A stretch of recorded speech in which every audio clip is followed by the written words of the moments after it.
Tiba-tiba saja teriakan dari Koby membuat semua orang jadi terdiam.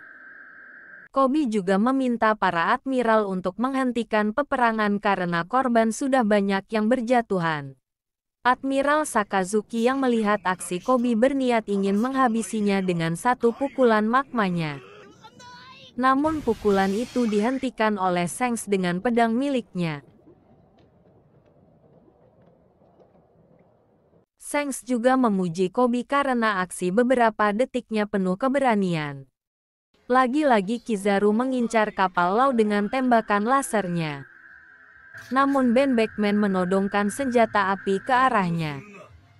Terlihat Kizaru takut kepada Ben Beckman karena mengurungkan niatnya untuk menghancurkan kapal milik Law.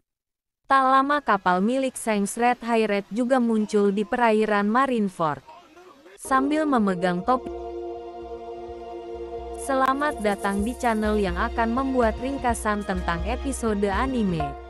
Jangan lupa subscribe, like, dan share. Tanpa berlama-lama lagi mari kita mulai videonya. Episode ini dibuka dengan kemunculan Trafalgar Law yang mengagetkan para aliansinya Shirohige. Buggy juga sempat memarahinya karena berusaha meminta Jinbei dan Luffy untuk mendapatkan perawatan medis. Tentara Marin pun mulai mengetahui kedatangan Law. Tembakan meriam pun langsung diarahkan ke polar tank milik Law. Sekarang gantian Law yang memarahi Buggy karena keberadaannya sudah diketahui oleh Angkatan Laut. Adegan berpindah ke Admiral Sakazuki yang masih dikepung oleh para komandan elit milik Shirohige. Magma super panas berbentuk naga pun mulai menyerang para komandan.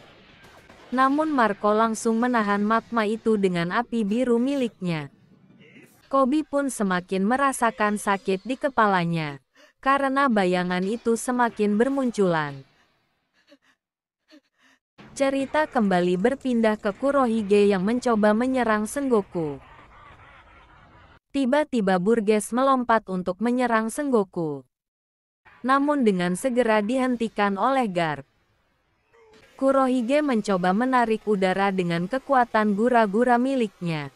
Benar saja dalam sekejap lautan Marineford menjadi miring dan terjadi tsunami di mana-mana. Kurohige pun tertawa melihat bencana yang berhasil ia ciptakan. Para pasifista mulai bermunculan dan menembakkan laser. Tidak ada alasan yang jelas tiba-tiba saja Koby berlari. Ia kembali teringat saat pertama kali bertemu dengan Luffy. Tiba-tiba saja ia terjatuh. Tak lama membangunkan tentara yang sudah mati dalam pertempuran. Cerita berpindah lagi ke Admiral Kizaru yang sedang membidik Buggy. Beruntung tembakan lasernya meleset. Akhirnya Jinbei dan Luffy pun diserahkan ke bajak laut Law. Dengan segera langsung ditangkap oleh anak buahnya.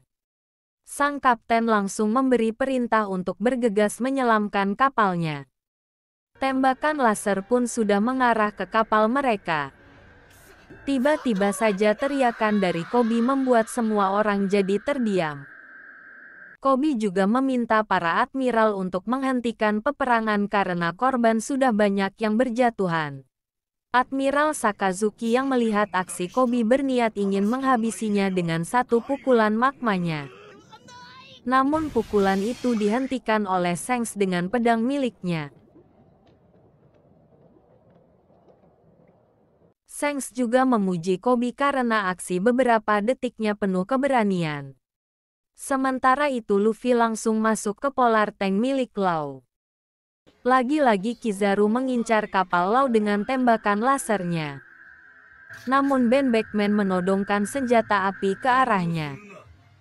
Terlihat Kizaru takut kepada Ben Beckman karena mengurungkan niatnya untuk menghancurkan kapal milik Law. Tak lama kapal milik Shanks Red Hyrath juga muncul di perairan Marineford. Sambil memegang topi jerami milik Luffy, Shanks berkata kalau ia ingin mengakhiri peperangan ini. Terima kasih sudah menonton ringkasan episode One Piece kali ini. Nantikan video selanjutnya. Jangan lupa subscribe, share, dan like. See you next time.